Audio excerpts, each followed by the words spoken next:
How's it going, everybody? Now, a few weeks ago I put an interview online with my friend and colleague Dr. Carlos Carty, and I think that was a great interview and I agree with all the points Kat made. Now, a viewer of my channel nevertheless suggested that I put on my own take, and the viewer pointed out rightfully that scholars, academics are often very careful with their words, and that me as a YouTuber right now can be more frank. Now, I do think that I'm still also a scholar, I still publish scientific papers, but in my present role, you know, I'm not wearing a lab coat, I'm wearing a tank top. I'm a YouTuber and I can be more clear, I can be more direct. So what is my qualification to talk about this? A couple of years ago I wrote a chapter in a book about wreck diving in the Philippines, and that's when I wrote about wrecks as artificial reefs. That's when I really started reading up on the topic. And then for the last several years I taught coral reefs at Silliman University. Now, what is my take? Yes, there's definitely a place for artificial reefs and for coral restoration activities, but it has to be well thought out and well planned. And I think there's a gradient. There is that one end where people just throw a structure, you know, a sculpture which looks like Nemo into the ocean, and this is a social media stunt. This is to get nice pictures for Instagram. This, you as a critical consumer of ocean media, you should recognize.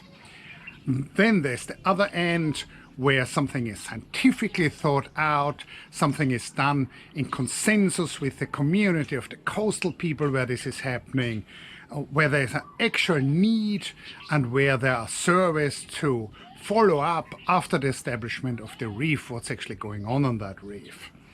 There's still an issue is that a lot of these things don't scale very well, right? You know, there are 27,000 square kilometers of coral reefs in the Philippines, I believe, and you know, this you will not repair with a few reef structures. Now, what do I mean by something is thought out and there's a need? Number one, with a lot of these coral restoration projects, the question is, what caused the death of the coral reef? Was it runoff? Was it a typhoon? You know, was it a lot of agriculture, industrial development on the shores? Has the stress, the human-made stress on the coral reef been removed? If that's not the case, you can't even start the regeneration. Now, the second question, and that's related to the first, of course, is, was there ever a coral reef at this position, at this location? If you put a reef board, you know, one of these concrete structures which have a hole so that, you know, fish can get in there, if you put that in a seagrass meadow, you're not restoring a coral reef, because there was never a coral reef at that spot.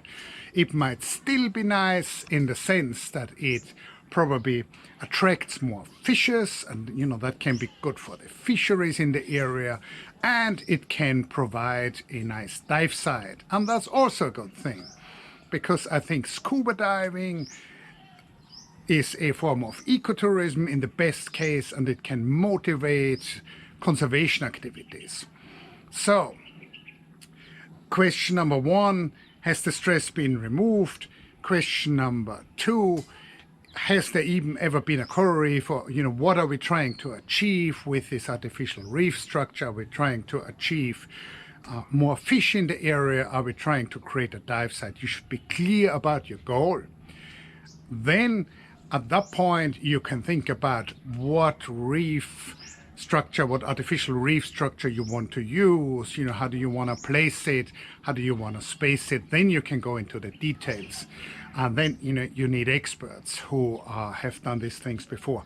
So to conclude, all these artificial reef projects and these coral restoration projects, they have a place, but you really have to be clear what is the problem you're actually trying to solve here, and how are you trying to solve it.